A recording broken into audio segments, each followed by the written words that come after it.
e tau mo ui. Ka taki pe ko e te uki whakatap pe ke o tua, pe tuke uhu whanga i he ngahi whakatap kotoa ko osi whai o au ke ahoni. He koe ahoni a ku whakatuk pake. Ko wongo e au ia pange ko raklea, ka ne amai pari ki ho moa i pe to ko tahai a ko ni lao. Ka ne o moa ia ko hinga ku whai a pe whola o hako tala ni he ka e ki hoko, ka ko tu pe ke tongi e whatongia. Ko hinga ko ta baita. Ko to akasi au whola. Ka ne o ne whatuk pake, ka te tala pe ko kulele mai me whasipo e ase tuni.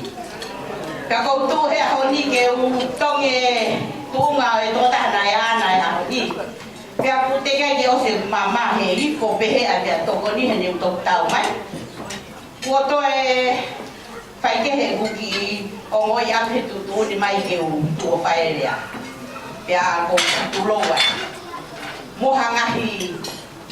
haana e totonu ke u whakatapua. Kai tu mua mo opo e whainga maare ko ne whaki fie pia. Ko aho pe hoki ni Alfred pe amo lo se pe neo mo ko to mama ta ben kan te naua he kong he ho ta ko ni ka hange ko lau ma e o ho vale to mata to kila to me kalasi ni to mama to ulo ta me kalasi ni ka pe he pia ko ni ko si atu Alfred ko ulele me au ya ki he ni ka ki lo ti ke mau poa Kaneo ya confia pia he go mata. Ko kutu e honi taine lo seri. Kai ta me family ko ni i lo ai. Family ko ni ko ki me pe mau i lo ai. Ne o mo si o mai pure to ka ho akula. Ka ko e anga pe al ko e ai taimi o puliri wa pasmea pia ni ina mo kula. Ko ya na mo ia pe na ma no ai ura pia. Ka ko au ni na mo i ho foha. Na moa ia ke ves forfola goi no tala pia me forfola au pehe na mano ko pe mo Alfred tano akia hapakuki he hapakuki sio bizone ka tai mia ko tutuni paku pe Alfred pe moni ko pe loi pe hoko ko pe kai ka to pe forfola ia pi ka pau ngali tu Alfred pe ki ai ko pau ke hoko ia pa ke loi ko to ia o kai ke tu ma o noloto ka koe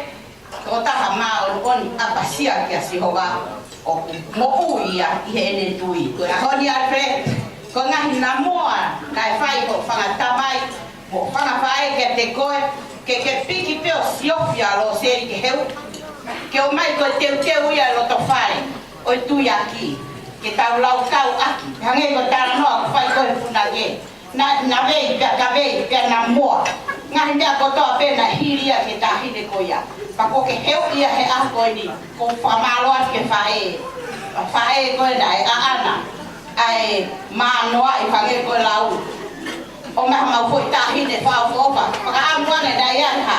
lahi ho kuiwi ka neu sinaki la vei ko a koni io mo heu i foi pe tu mo mahi na mo mea ko toa pe tahi ne ko kama ka tek a ko ha o ko matara lo so ploto pare pe ko tau e maamana na ma pehe kai te ma a usia lo to pare tan ko lo seri ka kon ko pure pare le ka ne mo ya lo seri ai lo pe ya te ke pure pe ko pe pure pe a pe ngatana ko ma ki mata ko lo pure ka ko ate fa pe tai mo fa malo ke fu aho fasa koloa ko ni e fai si o ia kiai ke fai una kiai ka ko whakahoko hange pe ko mata koloa a seru pe mo e mai de loto pare na tala i fare ki whanau mo na mo ake na whanau ko ekipe he funga waka ko pau ke whai e tau hola katawange ke lau mario eki ke de whakafonu ki mo wa ake a keres mo e tāpua ki mo ngahi lang ke mo hoko atu ai kono anga vai hala popo ni palangangi mo hoko atu ai ke langangi ai eki i homo ngahi mea ko to be tu apa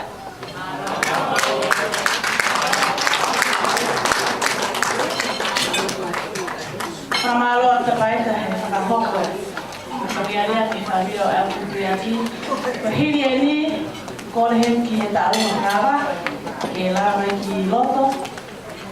Hola, que DJ que está más malo.